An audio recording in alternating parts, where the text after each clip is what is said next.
ఈరోజే జ్యేష్ఠ మాస శివరాత్రి, పైగా గురువారంతో కలిసి వచ్చింది. ఎంతో పవిత్రమైన విశేషమైన రోజు ఇది. మరి ఇంతటి విశేషమైన రోజు ఈ కథలను వింటే చాలు, జన్మల పాపాలు తొలగి కోటి జన్మల పుణ్యం వస్తుంది, సకల శుభాలు కలుగుతాయి. మరి ఈరోజు వినాల్సిన ఆ కథలేంటో ఇప్పుడు ఈ వీడియోలో తెలుసుకుందాం. పూర్వం పాండుపురం అనే ఊళ్ళో అనేక మంది బ్రాహ్మణులు నివసిస్తూ ఉండేవారు. ఆ ఊరి పక్కనే ఉన్న మాలపల్లెలో ఒక నిరుపేద వృద్ధురాలు జీవిస్తూ ఉండేది. ఆమెను ప్రతి ఒక్కరూ కూడా గుడ్డవ్వ అని పిలిచేవారు. ఆమె గొప్ప శివభక్తురాలు. పేదరికమే కాకుండా ఆమెను పట్టి పీడించే భయంకర కుష్టి రోగాన్ని కూడా ఆమె సహిస్తూ శివనామస్మరణ చేస్తూ కాలాన్ని గడిపేది. ఒకసారి ఆమెకు పనిపడి పాండుపురానికి పోవలసి వచ్చింది. కుష్టు రోగంతో ఆమె శరీరంలోని అవయవాలన్నీ పుళ్ళు పడి ఉన్నాయి. కాళ్ళు చేతుల వేళ్లు కొన్ని ఊడిపోయాయి. శరీరం నుంచి విపరీతమైన దుర్గంధం వస్తుంది. ఆమెను చూసి ఆ ఊళ్ళో బ్రాహ్మణులు జాలి తలచే బదులు తిట్టిపోశారు. అంత రోగగ్రస్తురాలివి ఊళ్ళోకెందుకు వచ్చావు? నీ వ్యాధి మాకందరికీ అంటించడానికా? మేము పిల్లా పాపలతో సుఖంగా ఉండడం నీకిష్టం లేక ఇక్కడికి వచ్చావా? ముందు ఇక్కడ్నుంచి వెళ్ళిపో అని నానా దుర్భాషలు ఆడి ఆమెను వెళ్ళగొట్టారు. పాపం గుడ్డవ్వ శారీరక కష్టానికి తోడు వాళ్ల మాటలతో మనసు ఎంతో బాధపడి ఇంక తాను జీవించడం వ్యర్థమని నిర్ణయించుకుని ఆ ఊరిలో కొలువు తీరిన సోమేశ్వరుని చెంత ప్రాణత్యాగం చెయ్యాలి అనుకుని వేగంగా శివాలయం వైపు అడుగులు వేసింది. ఆ బాధలో దారి తెన్నో చూసుకోక పడిపోతుంటే దోవలో రాళ్లు తగిలి శరీర అవయవాలు తెగిపోసాగాయి. కాళ్ళు వేళ్లు ఊడిపడి నడవడానికి రాక పాక్కుంటూ శివా నీవే దిక్కు అంటూ శివాలయం చేరుకుంది గుడ్డవ్వ. ఆమె భక్తికి మెచ్చిన శివుడు ప్రత్యక్షమై వరం కోరుకోమన్నాడు. అప్పుడు గుడ్డవ్వ ఇలా పలికింది, స్వామి, నీ దర్శన భాగ్యం లభించింది, ఇంకా నాకేం వరం కావాలయ్యా అంటూ శివుణ్ణి స్తుతించసాగింది. ఆమె భక్తికి ఆశ్చర్యపోయిన శివుడు ఆమె రోగాన్ని తీసేసి ఆరోగ్యవంతమైన శరీరాన్ని ప్రసాదించాడు. అంతేకాదు ఆమె కోరకుండానే ఇలా అన్నాడు, నీ రోగమంతా నిన్ను అవమానించిన వారికి పంచానులే అన్నాడు. గుడ్డవ్వ తన శేష జీవితాన్ని సుఖంగా గడపమని ఆనతి ఇచ్చాడు ఆ మహాశివుడు. దీంతో గుడ్డవ్వ తన ఇంటికి చేరి తన సాధారణ జీవితాన్ని గడపసాగింది. పాండుపురంలో గుడ్డవ్వని దూషించిన వారందరికీ అకస్మాత్తుగా కుష్ఠురోగం వచ్చి నానా బాధలు పడసాగారు. తరువాత గుడ్డవ్వకి శివుడు ప్రత్యక్షమైన సంగతి, ఆమె రోగం పోయిన సంగతి వారికి తెలిసింది. ఆమెని నిందించడం వల్లే తమకి ఆ రోగం వచ్చిందని పశ్చాత్తాపపడి అంతా వెళ్లి గుడ్డవ్వను శరణు వేడారు. తమ తప్పుని క్షమించమని వేడుకున్నారు. చాలా సున్నిత మనస్కురాలైన గుడ్డవ్వ శివుణ్ణి ప్రార్థించింది. ఆమె ప్రార్థనతో శివుడు వారి రోగాన్ని కూడా నశింపచేశాడు. భక్తికి సౌశల్యానికి మించిన సాధన లేదని అంతా గ్రహించారు. ఎంతో విశేషమైన ఈ కథను విన్నవారికి ఆ మహాశివుడి ఆశీస్సులు లభిస్తాయి. సంపూర్ణ ఆరోగ్యం చేకూరుతుంది. ఓం త్రయంబకం యజామహే సుగంధిం పుష్టివర్ధనం ఉర్వారుకమివ బంధనాన్ మృత్యోర్ముక్ష్య నమామృతాత్. అందరికీ శక్తినిచ్చే ముక్కంటి దేవుడైన సుగంధ పరిమళం కలిగి పుష్టిని వృద్ధి చేసే 3 కన్నుల వాడైన ఓ పరమేశ్వర, నిన్ను నేను పూజిస్తున్నాను. తొడిమ నుంచి దోస పండును ఎలా వేరు చేస్తున్నావో అలాగే మృత్యువు నుంచి నన్ను వేరు చెయ్యి. అమృత సమానమైన మోక్షం నుంచి నేను విడవకుండా ఉండేటట్లు చెయ్యి స్వామి అని వేడుకోవాలి. పూర్వకాలంలో ఒక గ్రామంలో శివదేవుడు అనే ఒక మహాశివభక్తుడు ఉండేవాడు. ఇతను ప్రతిరోజు కూడా తమ ఊరిలో ఉన్నటువంటి శివాలయానికి ఈ శివదేవుడు ఒట్టి చేతులతో వెళ్లకుండా బాగా కాచి చల్లార్చినటువంటి ఒక కుంచుడు పాలను ఆలయానికి తీసుకుని పోయి పరమేశ్వరుడికి నైవేద్యంగా వాటిని ఆరగింపు చేస్తూ ఉండేవాడు. అలా భక్తితో స్వామివారికి నమస్కారం చేసి ఆపై ఆ పాలను ఇంటికి తీసుకుని పోయేవాడు. ఈ విధంగా పరమ నిష్ఠతో ప్రతిరోజు కుంచుడు పాలను ఆ పరమేశ్వరుడికి ఆరగింపు చేస్తూ ఉండేవాడు ఆ శివభక్తుడు. ఇలా కాలం గడుస్తూ ఉండగా ఒకరోజు ఆ శివదేవునికి ఒకసారి భార్యతో కలిసి పొరుగురు వెళ్లవలసిన పని పడుతుంది. దాంతో తాను నిష్ఠగా చేసేటటువంటి శివపూజ, అలాగే పరమేశ్వరుడికి పాలను నివేదన చేసేటటువంటి పని ఏ విధంగా చెయ్యాలి అని తీవ్రంగా ఆలోచిస్తూ ఉన్నాడు శివదేవుడు. అప్పుడు శివదేవుడు తన కుమార్తెను పిలిచాడు. ఆమె పేరు గొడగూచి. ఆమెతో శివదేవుడు ఇలా పలికాడు, అమ్మా, ప్రతిరోజు నువ్వు శివాలయానికి వెళ్లి పరమశివుడికి పాలను నైవేద్యంగా పెట్టు. ఈ బాధ్యత సక్రమంగా నెరవేర్చు అని చెప్పి తల్లిదండ్రులు వెళ్లిపోయారు.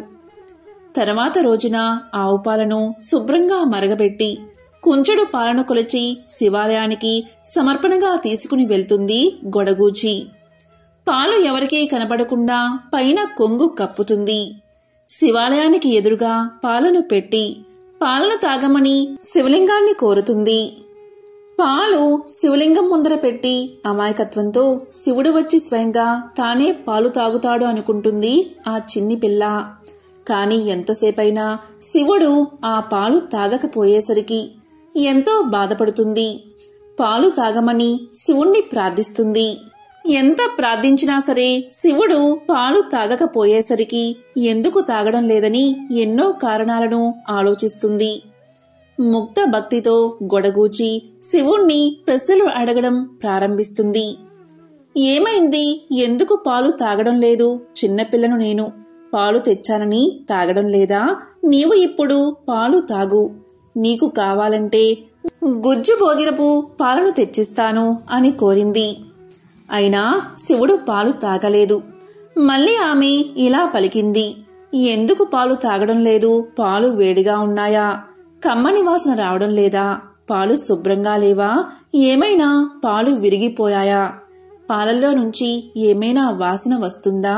పాలల్లో ఎక్కువ నీళ్లు కలిసాయా? ఈ పాలు నీకు సరిపోవా? ఎందుకు తాగడం లేదు అని ఎన్నో ప్రశ్నలు వేసి ఒకసారి నేను తెచ్చిన ఈ పాలు తాగు అని కోరింది. అయినా మహాశివుడు పాలు తాగలేదు. మళ్ళీ ఆమె ఇలా పలికింది, నేను ఒంటరిగా పాలు తెచ్చానని తాగడం లేదా? ఈ గిన్నె బాలేదా? నాకు నైవేద్యం పెట్టడం రాదని నీవు తాగడం లేదా? పాలపై మీగడ సరిగ్గా లేదా?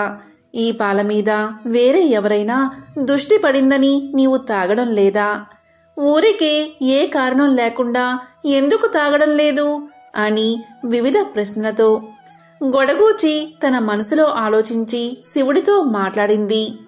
తన తల్లి తమ్ముడికి ఏ విధంగా ఆశపెట్టి తినిపిస్తుందో ఆ విధంగా గొడగూచి కూడా శివుడికి ఆశపెట్టే ప్రయత్నం చేసింది. ఎలా అంటే, నువ్వు పాలు తాగితే గుజ్జన్నం తినిపిస్తా, నూనె పోలాలు తెస్తాను, కలకండ పాలనం తినిపిస్తాను అని కోరింది. నీవు పాలు తాగితే జాతరకు తీసుకువెళ్తాను, తినడానికి తీసుకువెళ్తాను, పాయసం తినిపిస్తాను, శైవులు జరుపుకునే పండుగకు తీసుకువెళ్తాను, పాలలోకి అటుకులు తెస్తాను అని ఆశపెట్టి పాలను తాగించే ప్రయత్నం చేసింది గొడగూచి. కాని శివుడి దగ్గర నుంచి ఎటువంటి జవాబు లేకపోయేసరికి ఎంతో దుఃఖంతో విలపించింది. ఎన్ని ప్రయత్నాలు జరిగినా శివుడు వచ్చి పాలు తాగకపోయేసరికి ఆమె ఎంతో బాధపడింది. ఆమె ఇలా అనుకుంది, శివుడు పాలు తాగకపోతే మా వాళ్ళు నన్ను చంపుతారు.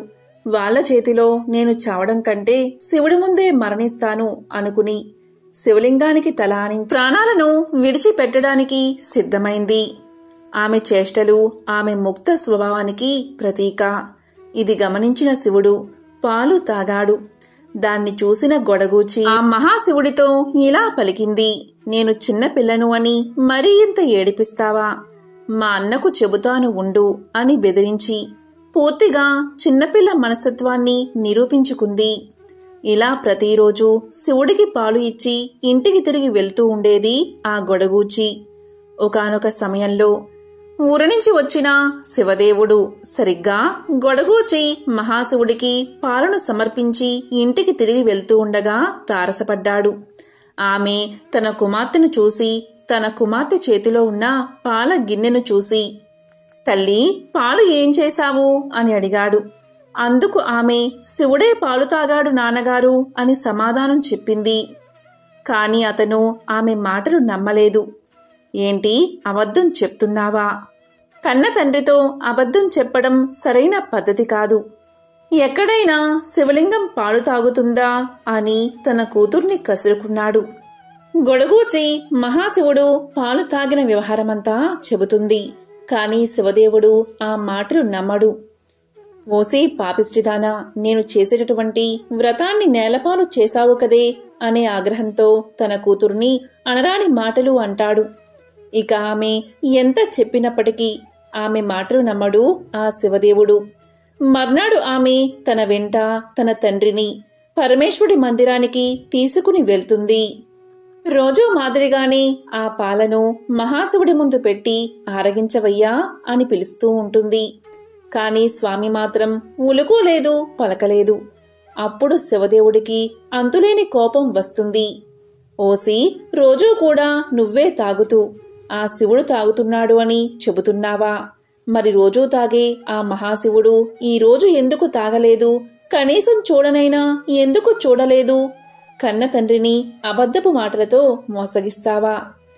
ఎన్ని కథలు చెప్పి నన్ను మోసం చేశావే అని కూతుర్ని కోప్పడి తన కూతురుతో నీ కడుపు చీల్చి ప్రాణాలు తీస్తాను అంటూ గొడగూచి వెంట పరుగెత్తి పట్టుకోబోయాడు. దాంతో ఆమె భయంతో వణికిపోతూ మహాశివుడి దగ్గరకు చేరి గట్టిగా ఏడుస్తూ ఓ లింగమూర్తి, ఓ లింగమూర్తి అంటూ లింగ స్వరూపాన్ని గట్టిగా పట్టుకుంటుంది. ఇదిగో నేనున్నాను అంటూ భయపడుకు అంటూ అత్యంత దయతో ఆ మహాలింగమూర్తి పాపమీద ఉన్నటువంటి వాత్సల్యంతో తన వక్షస్థలాన్ని తెరుస్తాడు. పాప అందులోకి చొరబడుతుంది. తండ్రి వెంటపడుతూ పాప వెంట్రుకలను చిక్కించుకుంటాడు. ఎక్కడికి పోతావే అంటూ శివదేవుడు వెనుక పడినా ఆ దివ్యలింగం ఆ పాపను తనలో ఐక్యం చేసుకుంటుంది. ఎంతో నిశ్చలమైనది, నిర్మలమైనది గొడగూచి యొక్క భక్తి. అందుకే ఆ పరమేశ్వరుడు శివభక్తుణ్ణి కాదని అతని బిడ్డకు దర్శనం కల్పించాడు, తనలో ఐక్యం చేసుకున్నాడు. ఇంతకన్నా నిదర్శనం ఏముంటుంది? ఆ మహాశివుడి లీలలు ఎంతో విశిష్టమైనవి. ఎంతో పవిత్రమైన విశేషమైన ఈ కథను విన్నా, చదివినా, చెప్పినా, వినిపించినా ఆ మహాశివుడి పరిపూర్ణ అనుగ్రహం లభిస్తుంది. ఒకానొక కాలంలో కాంచీపురంలో చిరుతొండ నంబి అనే వైశ్యకుల శేఖరుడు ఉండేవాడు. అతను అఖండ శివభక్తి తత్పరుడు. ఆయన భార్య తిరువెంగ నాంచి. ఆ పుణ్య దంపతులు జంగమ ఆరాధన తత్పరులు. వారి పుత్రుడు సిరియాలుడు. చిరుతొందడు పూర్వజన్మ వాసన విశేషం చేత ఏకామ్రనాథుణ్ణి ఆరాధిస్తూ జంగమ్మ ప్రమదలకు అడిగిన పదార్థం లేదనక సదా అన్నదానం చేసేవాడు. ఒకనాడు పరమశివుడు పార్వతీదేవికి చిరుతొండని భక్తి ప్రభావం నిరూపించాలి అనుకున్నాడు. నిత్యాన్నదానశీలుడైన చిరుతొండ నంబికి ఒకనాడు ఒక్క శివయోగి కూడా కనిపించలేదు. తిరిగి తిరిగి చివరకు కాంచీపురం ఊరి బయట ఉన్న పాడుబడిన గుడికి వెళ్లాడు అతను. అక్కడ గర్భమండపంలో ఒక వృద్ధుడు అతనికి సేవ చేస్తున్న ముసలి అవ్వ కనిపించారు. అప్పుడు చిరుతొండ నంబి ఆ దంపతులకు ప్రణామం చేసి ఇలా పలికారు. మీరు చూస్తే సాక్షాత్తు పార్వతీ పరమేశ్వరులాగా కనిపిస్తున్నారు. మీరు మా ఇంటికి వచ్చి శివార్చన అందుకుని మమ్మల్ని చరితార్థుల్ని చెయ్యండి అని ప్రార్థించాడు. అప్పుడు ఆ వృద్ధుడు ఇలా పలికాడు. 7 రోజుల నుంచి నిరాహార వ్రతం పూని ఉన్నాను నేను. ఆ వ్రతానికి ఉద్యాపనం పశుపహారం అంటే యాగ పశువుగా నరుడు తప్ప మరొకడు పనికిరాడు. సుందరుడు రోగవిహీనుడు అయిన చిన్న పిల్లవాణ్ణి తల్లిదండ్రులు వండి మాకు వడ్డించి మాతో పాటు భోజనం చెయ్యాలి అన్నాడు ఆ వృద్ధుడు. దీంతో చిరుతొండడు ఇంటికి వెళ్లి విషయమంతా భార్యకు తెలియజేశాడు. అప్పుడు ఆమె నవ్వి ఇలా పలికింది. స్వామి, మన శరీరార్థ ప్రాణాలకు కర్తలు ఆ శివయోగీశ్వరులే కదా. వారి సొమ్ములు వారికి సమర్పించడానికి మనకి ఆలోచన ఎందుకు అని పలికింది. వెంటనే శివయోగిని తీసుకురావడానికి బయలుదేరాడు చిరుతొండడు. అంతకుముందే శివుడు మరొక వేషంలో గురువుగారి ఇంటిలో పాఠాలు చదువుకుంటున్న సిరియాలుని దగ్గరకు చేరుకున్నాడు. ఆ జటాధారిని చూడగాని సిరియాలుడు ఎదురుగా వెళ్లి సాష్టాంగ నమస్కారం చేశాడు. భక్తి తాత్పర్యంతో నమస్కారం చేస్తూ నిలుచున్నా సిరియాలునితో ఇలా పలికాడు. నాయనా, నీ తండ్రి చిరుతొండ నంబి నిన్ను చంపి ఒక నిర్భాగ్యుడైన శివయోగికి ఆహారంగా పెట్టబోతున్నాడు. తన కడుపున పుట్టిన కుమారుడి మెడకోసి చంపి జోగులకు పెట్టే క్రూరుడు ఈ లోకంలో ఎక్కడైనా ఉంటాడా? స్నేహ సిరిని కాబట్టి ఈ విషయం నీకు చెప్పడానికై వచ్చాను. బతికుంటే బొలసాకు తినవచ్చు, నీ ప్రాణాలు కాపాడుకో అని చెప్పాడు. ఈ మాటలు విన్నా సిరియాలుడు చెవులు మూసుకుని ఇలా అన్నాడు. మహానుభావా, నీవీ రకంగా మాట్లాడడం న్యాయమా? ఇతరుల కోసమై శరీరాన్ని ధనాన్ని వ్యయం చేయడం కంటే ఈ జన్మకు సార్థకత ఏమున్నది అన్నాడు. చిరుతొండడు వృద్ధ శివయోగిని ఇంటికి తీసుకువెళ్లాడు. పాఠశాలకు వెళ్లి కుమారుణ్ణి తీసుకువచ్చాడు. కుమారుణ్ణి తొడమీద కూర్చోబెట్టుకుని ఇలా పలికాడు తండ్రి. నాయనా సిరియాల, ఎల్లప్పుడూ పంచాక్షరి మంత్రమే జపిస్తూ ఉండు అని పలికి కత్తితో అతని శిరస్సును ఖండించాడు. ఒక్క వేటుతో కింద పడిపోయిన సిరియాలుడి శిరస్సు నమశివాయ నమశివాయ నమశివాయ అని మంత్రాన్ని పఠిస్తుంది. భోజనశాలలో వంట సిద్ధమైనది. అమృత ఆహారం ఆరగించవలసిందిగా నమస్కరించారు ఆ నంబి దంపతులు. అప్పుడు ఆ శివయోగి ఇలా పలికాడు. నాకు మరొక్క నియమం ఉన్నది. మగబిడ్డలేని నిర్భాగ్యుడి ఇంట్లో భోజనం చేయకూడదు. నీ కుమారుణ్ణి పిలువు అన్నాడు ఆ మాయా జంగముడు. అప్పుడు నంబి ఇలా పలికాడు. స్వామి, ముందే ఆ విషయం చెప్పి ఉంటే కుమారుణ్ణి పిలిచేవాణ్ణి. ఇప్పుడు వాడెక్కడికి పోయాడో ఆడుకోవడానికి అన్నాడు నంబి. ఆ వృద్ధ దంపతులు నంబి భార్యను ఎలుగెత్తి కుమారుణ్ణి పిలవమన్నారు. వెంటనే నంబి భార్య రారా రారా కుమారా అని దిక్కులు ప్రతిధ్వనించేటట్లు పిలిచింది. అలా పిలవగానే మరుక్షణమే ఆకులలో ఉన్న శాఖ పాకాల నుంచి సిరియాల కుమారుడు వారి ముందు నిలిచాడు. పరమశివుడు భస్మదేహంతో నాగాలంకార భూషణుడై అర్ధచంద్రాకృతితో సాక్షాత్కరించి సశరీరములతో కైలాసానికి రమ్మని వారిని ఆహ్వానించాడు. అంత చిరుతొండడు ఇలా పలికాడు. స్వామి, నీ దయవల్ల 1000 గోత్రములకు చెందిన మా వైశ్యులందరూ ఈ కంచి పట్టణంలో ఈశ్వర ఆరాధన చేస్తూ ఉన్నారు. వారందరినీ విడిచిపెట్టి నేనొక్కడినే రాలేను. ఇంతమందిని కైలాసానికి రమ్మంటే వస్తాను అన్నాడు. అప్పుడు శంభుడు కరుణించి కంచిలో ఉన్న వైశ్యులందరూ కైలాసానికి వచ్చేటట్లు వరాన్ని ప్రసాదించాడు. కన్న కుమారుణ్ణి కూడా బలి చేయడానికి వెనుదీయకుండా తనతో పాటు స్వజనానికి కూడా మోక్షం ఇప్పించిన చిరుతొండ నంబి పరోపకారార్థమై తన శరీరమే దానం చేసిన సిరియాలుడు శైవ భక్తుల్లో అగ్రగణ్యులు. ఎంతో పవిత్రమైన విశేషమైన ఈ కథను విన్న వారికి మోక్షం కలుగుతుంది. పూర్వకాలంలో కంబా అనే పట్టణంలో దీపక దలియారు అని ఒక శివభక్తుడు ఉండేవాడు. అతను ఒకసారి వేరే పని మీద ఇంకొక గ్రామానికి వెళ్లాల్సి వచ్చింది. దోవ మధ్యలో ఒక అడవి, దానిలో ఒక పాడుబడ్డ శివాలయాన్ని చూశాడు అతను. అది చూసి అతని ఆలోచనలు పరిపరి విధాలా పోయాయి. ఇదేమి వింత, శివుడి అరణ్యం మధ్యలో ఎందుకు ఉన్నాడు? శత్రువుల వల్ల ఇతనికేమీ అపాయం వస్తుందో? అసలే ఎప్పుడూ త్రిపురాసురులు వగైరా పెద్ద పెద్ద రాక్షసులతోనే శత్రుత్వం ఏర్పరచుకుని వాళ్ళని చంపేస్తూ ఉంటాడు. ఈయనకేమో దయాలువు అని పెద్ద పేరు. మరి ఇలాంటి రాక్షసుల్ని చంపి వాళ్ళతో విరోధం తెచ్చుకోవడం ఎందుకు?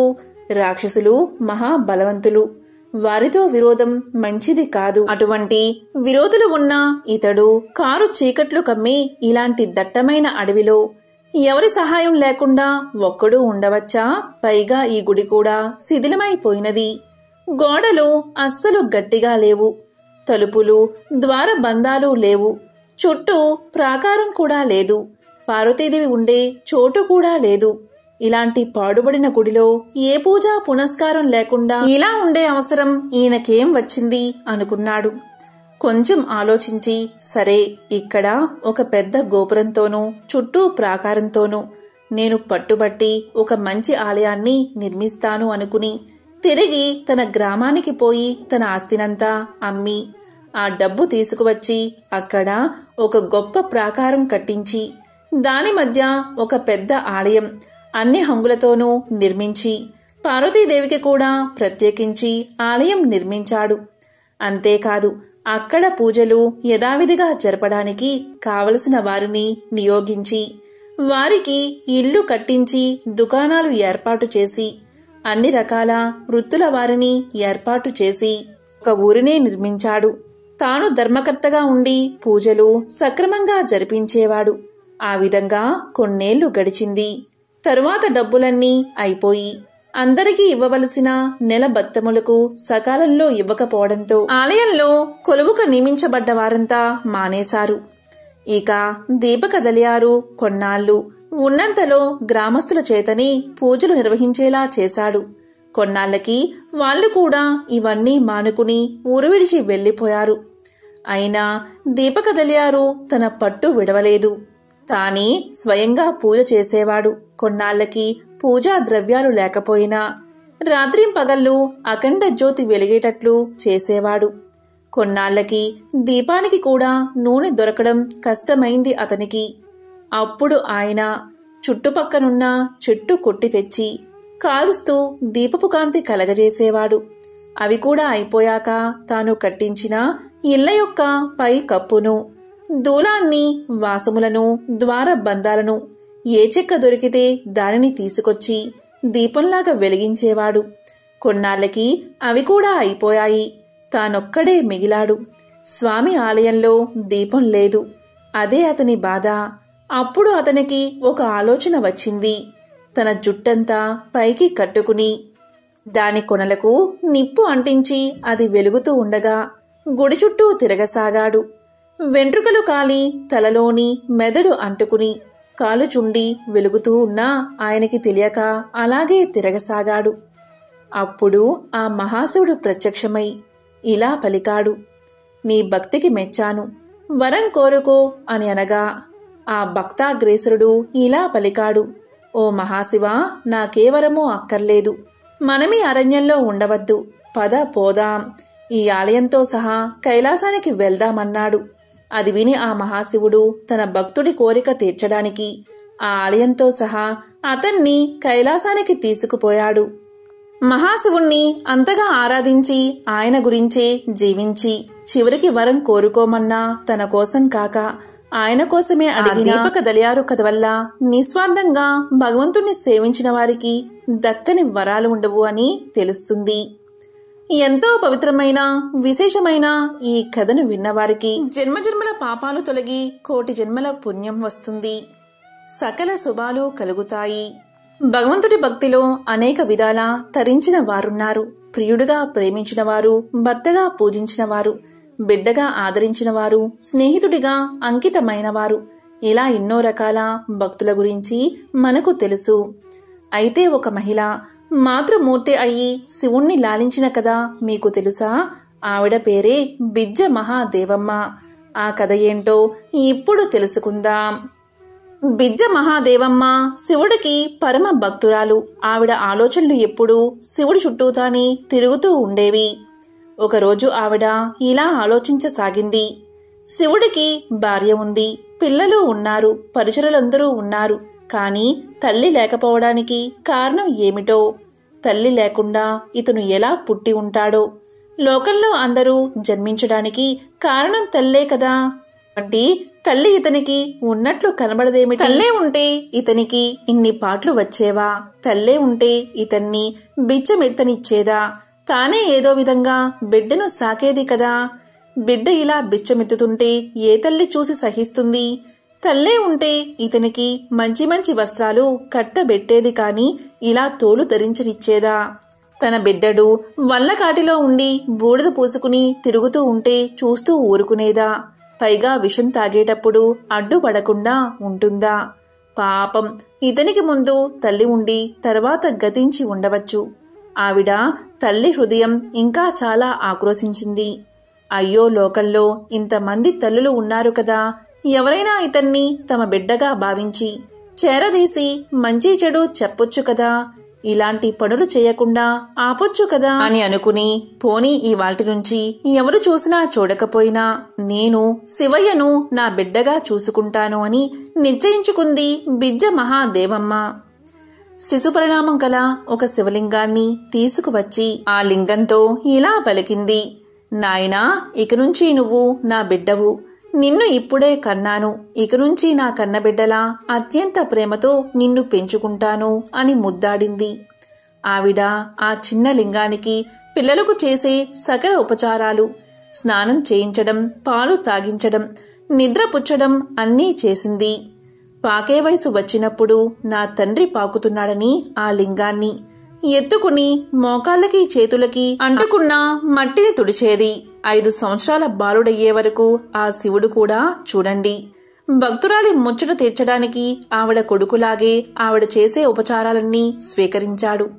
ఒకసారి ఆ ముక్కంటి ఆ భక్తురాలికి మోక్షం ఇవ్వాలి అనుకుని ఆవిడని పరీక్షించడానికి ఒళ్ళో ఉన్నవాడు అలాగే కళ్ళు మూసుకుని స్పృహలేనట్లు పడుకున్నాడు. దాంతో ఆ తల్లి హృదయం తల్లడిల్లింది. అయ్యో బిడ్డా, నీకీ రోగం ఎక్కడ్నుంచి దాపరించింది? నేను పోయి నువ్వున్నా బాగుండేది. నిన్ను విడిచి నేను ఎలా ఉండగలను? కళ్ళు తెరిచి నన్ను చూడవేమి? ఒళ్ళు చల్లగానే ఉంది, నాడి బాగానే కొట్టుకుంటుంది. మరి ఈ మాయారోగం ఎక్కడ్నుంచి వచ్చింది? ఏ క్షణంలో ఊపిరిపోతుందో అన్నట్లు ఉంది పిల్లాడి పరిస్థితి అని పరిపరి విధాలా వాపోయింది. నువ్వు లేకుండా నేను బతకలేను. నీకేమైనా అవడానికి ముందే నేను ప్రాణాలు వదిలేస్తాను అని ఉరివేసుకోబోయింది. ఇంతలో పరమేశ్వరుడు తన పరివారంతో ప్రత్యక్షమై ఇలా పలికాడు, అవ్వా, నిన్ను ఉద్ధరించడానికి నేను ప్రత్యక్షం అయ్యాను. నీ భక్తికి లొంగి ఇన్నాళ్ళు నేను నీ బిడ్డగా వ్యవహరించాను.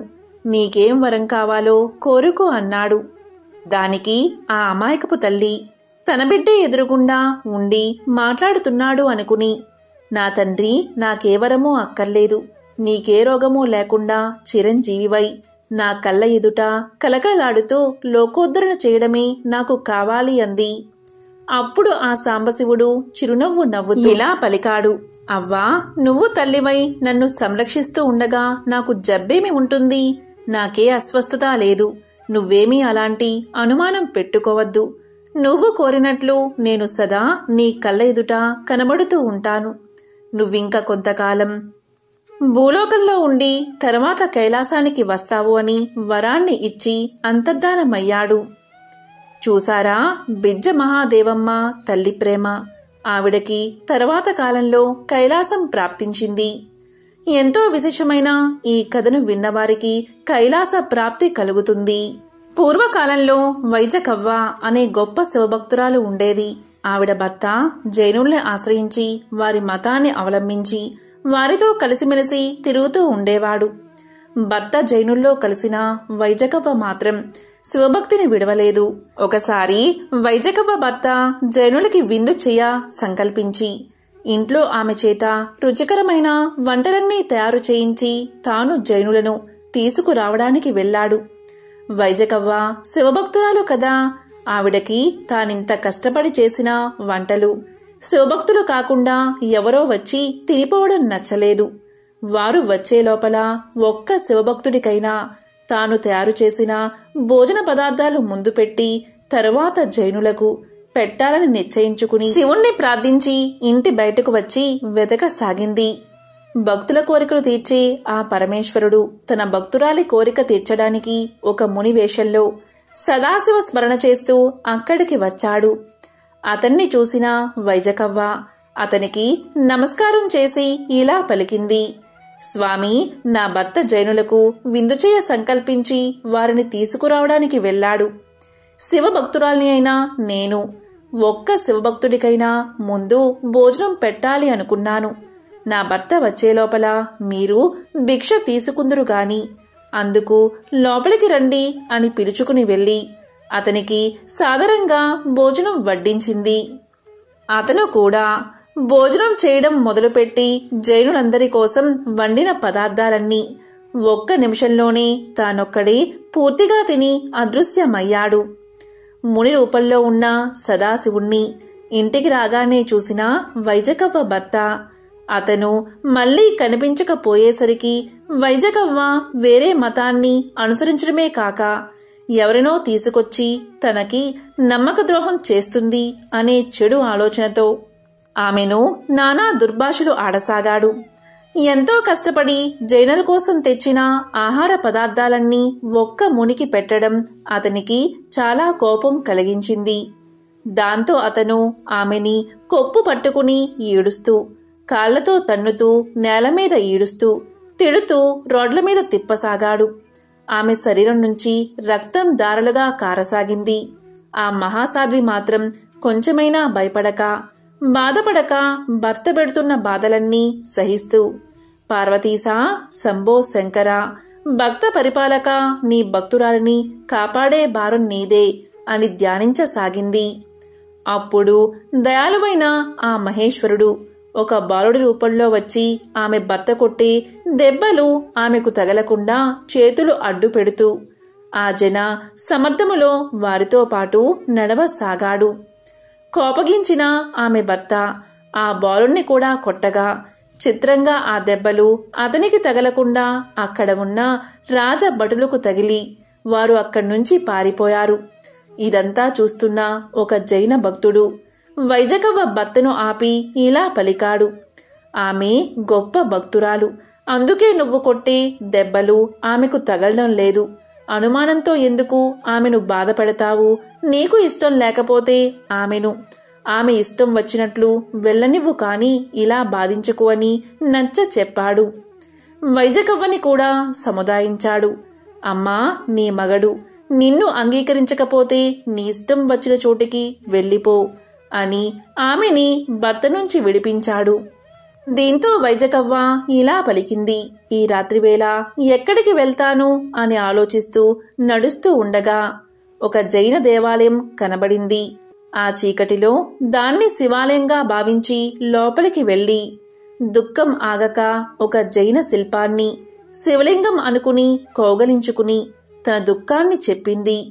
ఆశ్చర్యం ఏంటి అంటే ఆ జైన దేవాలయం శివాలయంగా మారిపోయింది. ఆ జైన ప్రతిమ శివలింగంగా మారింది. అది భక్తి మహిమ. పూర్వకాలంలో మహేంద్ర మంగళపురం అనే గ్రామంలో అర్యమాఖ్యుడు అనే ఒక వీర శైవభక్తుడు ఉండేవాడు. ఆయనకి ఎవరైనా సరే తన ముందు శివనామం తప్ప ఇంకొకటి పలకరాదు. అలా పలికిన వారి శిరస్సు ఖండిస్తాను అనే భీకర వ్రతం ఆయనకి ఒకటి ఉంది. ఒకసారి వారి ఇంటికి ఒక బ్రాహ్మణ భిక్షువు శివనామ ఉచ్చరణ చేస్తూ భిక్షకి వచ్చాడు. ఈయన కూడా భిక్ష తీసుకువెళ్లి భిక్షకుడి జోలెలో వేస్తూ ఉండగా పొరపాటున కొంత అన్నం కింద పడింది. వెంటనే ఆ భిక్షకుని నోటి నుంచి వేరే దైవం పేరు వచ్చింది. దానికి భక్తుడు కోపగించి తన వ్రత నియమానుసారం అక్కడ దొరికిన ఒక తెడ్డుతో ఆ భిక్షకుని పొట్టలో పొడవగా అతను చనిపోయాడు. అది చూసిన వారంతా ఇతనికి ఇంత అతిశయమా? భిక్షకి వచ్చిన బ్రాహ్మణుణ్ణి చంపుతాడా? దీనికి తగిన శిక్ష పడవలసిందే అని రాజుగారికి ఫిర్యాదు చేశారు. రాజు కూడా అతన్ని పిలిచి విచారించాడు. దానికి అతను ఇలా పలికాడు. రాజా, నేనెందుకు అలా చేశానో ఆ శివుడికే తెలుసు, కాని మీకు తెలీదని చెప్పాడు. దీంతో రాజు కోపగించి ఆ చచ్చిన బ్రాహ్మడితో పాటు ఇతన్ని కూడా చంపమని భటుల్ని ఆజ్ఞాపించాడు. దీంతో రాజభటులు అరిమాఖ్యుణ్ణి చంపడానికి తీసుకుని వెళ్తూ ఉండగా అరిమాఖ్యుడు, నన్ను చంపడానికి ఆ ఈశ్వరుడే కర్తగాని మీరు చంపగలరా? నేను మీ చేతిలో చచ్చేవాడినా అని పలుకుతూ దోవలో కనపడిన ఒక శివాలయంలోకి వెళ్లిపోయి శివుణ్ణి పరిపరి విధాలా ప్రార్థించసాగాడు. శివా, నీ వీరశైవ మతస్థుడను నేను. నా శబదము భంగం కాకుండా అన్య దైవాన్ని స్మరించిన అతన్ని బ్రాహ్మణుణ్ణి నేను అనుమానం కూడా లేకుండా చంపి నా వ్రతపాలనం చేసుకున్నాను. ఈ బ్రాహ్మణులంతా నేను చేసింది అపరాధమని నన్ను చంపడానికి వస్తున్నారు.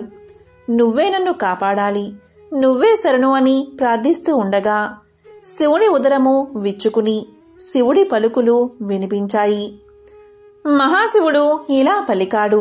ఓ వీరశైవ భక్తుడువైన నువ్వు ఆ బ్రాహ్మణుడితో చావలసిన అవసరం లేదు, నా ఉరమున ఉండు అని శివుడి ఉరము విచ్చుకోగా అర్యమాఖ్యుడు దానిలో చొరబడ్డాడు. లింగం మళ్ళీ మామూలుగా అయిపోయింది.